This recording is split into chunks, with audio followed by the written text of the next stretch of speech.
नमस्ते सबैजनालाई। यतिखेर म दुबईमा छु। तपाईहरु विदेशमा भएर पनि नेपालको आईपीओहरु भर्नुहुन्छ भने चाहिँ यो भिडियोलाई अन्तिमसम्म हेर्नु होला।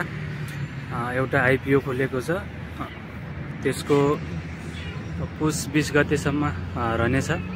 त्यसको म्याद चाहिँ तपाईहरुले भर्न सक्नुहुन्छ। त्यसलाई यदि तपाईहरुले भरिराख्नु भएको छ आईपीओहरु विदेशदेखि भने साल्पा विकास बैंकको आईपीओ खुलेको छ, तपाईहरुले भर्न सक्नुहुन्छ।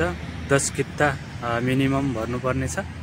10 किताको 1000 रुपैयाँ पर्नेछ नेपाली।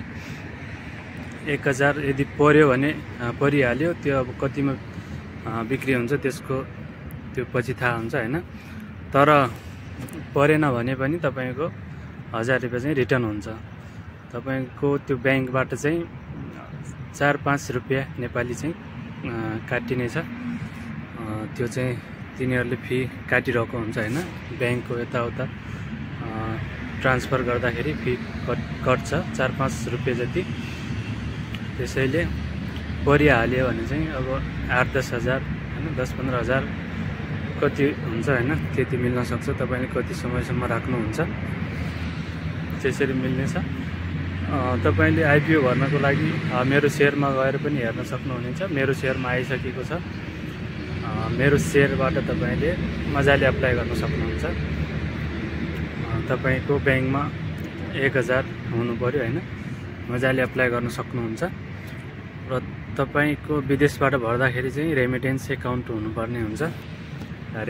रेमिटेन्स खाता जुन तपाईले अनलाइन मार्फत पनि गर्न सक्नुहुन्छ, या कुनै यता दुबईतिर या कुनै देशमा हुनुहुन्छ, अर्को देशमा हैन, त्यो देशको हरेक एजेन्टहरु हुन्छन् हैन, अफिसहरु हुन्छन्।